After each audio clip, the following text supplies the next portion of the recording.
လူတယောက်ကအလောင်းကိုတိုက်ခေါက်မိုးပေါ်ကရေလောင်ကန်နဲ့ပြစ်ထည့်လိုက်တယ်။အောက်ထက်ကလူတွေကတော့ဒီကိစ္စကိုလုံးဝမသိကြရှာဘူး။အဲ့ဒီရေကန်ထဲကရေကိုပဲဝစ်ရှော်ချက်ပြုတ်လုပ်နေကြတာပေါ့။ဒါပေမဲ့ဒီနေ့မှာတော့ထူးဆန်းပြီးကြောက်စရာကောင်းတဲ့အဖြစ်အပျက်တွေစက်တိုက်ဖြစ်လာတယ်။မြို့သားတယောက်ရေချိုးနေတော့ကတော့ကုံပုံမှန်တယ်။ဒါပေမဲ့ရုတ်တရက်ရေပိုက်ခေါက်ကကျလာတဲ့ရေတွေကအနီရောင်ပြောင်းသွားရော။သူလည်းချက်ချင်းလက်ဖြတ်သွားတာပေါ့။ရေပိုက်ပါကိုမန်ကလာလန့်ပေးလိုက်တယ်။ဒါပေမဲ့အန်အောစရာကောင်းတာကနောက်တစ်ဆက်ကမှပဲမိဘနေတဲ့ရေတွေကအပေါ်အကူအဆက်မပြတ်ရှန်တက်လာတော့တာ။ဒီအချိန်မှာပဲအပေါ်ထက်ကအမျိုးသမီးတယောက်အဝစ်ရှော်နေရင်ရှော်နေတဲ့အဝစ်တွေကတဖြည်းဖြည်းနန်းလာတာကိုသတိထားမိလိုက်တယ်။အဖြစ်ပြောင်းလာတဲ့ကောင်မလေးကတော့ကန်အဆိုးဆောင်ပဲ။သွားတိုက်နေရင်မစားထဲမှာတစ်ခုခုတစ်မျိုးကြီးခံစားနေရလို့လေ။ဘာလဲဆိုပြီးလက်နဲ့နှိုက်ကြည့်လိုက်တော့စပင်အဆုလိုက်ကြီးပါလာရော။ကောင်မလေးလည်းတော်တော်လေးကြောင်ဝမ်းဖြစ်သွားတယ်။ရေအခြေအနေမင်းများကိုအင်းကြီးသားချင်းတွေစီထွက်သွားမယ်လို့တော့သူ့အနောက်မှာရေချက်ကြတယ်လို့ရုပ်ရည်ကြားလိုက်ရတယ်။နှိုက်ကြည့်လိုက်တော့ဘာမှမတွေ့ဘူး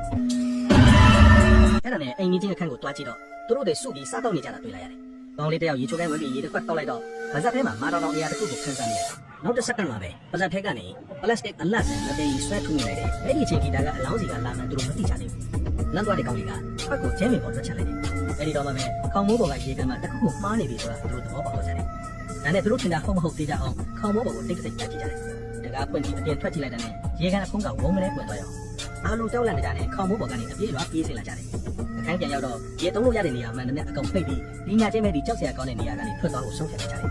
။ဒါပေမဲ့ကောင်မလေးကတော့ရေကန်အကြောင်းကိုအရင်သိချင်နေပြီလေ။သူတယောက်တည်းသွားကြည့်ဖို့ပြန်လိုက်တဲ့အချိန်မှာပဲအရင်မဲတစ်ခုခေါင်းမိုးပေါ်ပြေးတက်သွားတာကိုတွေ့လိုက်ရတယ်။သိချင်တဲ့ကောင်မလေးကတိတ်တဆိတ်နောက်ရောက်ပြန်လိုက်သွားတယ်။တေချာကြည့်လိုက်တော့ဘေးအခန်းကဂျက်ဖိုင်နေတာကိုသူလည်းချက်ချင်းပဲဂျက်ကိုသွားမိလိုက်ပြီမဲ့ဂျက်ကတခုခုဖုံးကွယ်ထားတယ်လို့မျိုးဘာမှပြန်မပြောပဲနေနေတယ်။ကောင်မလေးကသူ့ကိုတွန်းနေပြီးရေကန်ကိုစစ်စစ်ကိုတက်သွားတယ်။ဒါပေမဲ့နောက်တစ်စက္ကန့်မှာပဲမထင်မှတ်ထားတဲ့ကိစ္စတခုဖြစ်လာတယ်။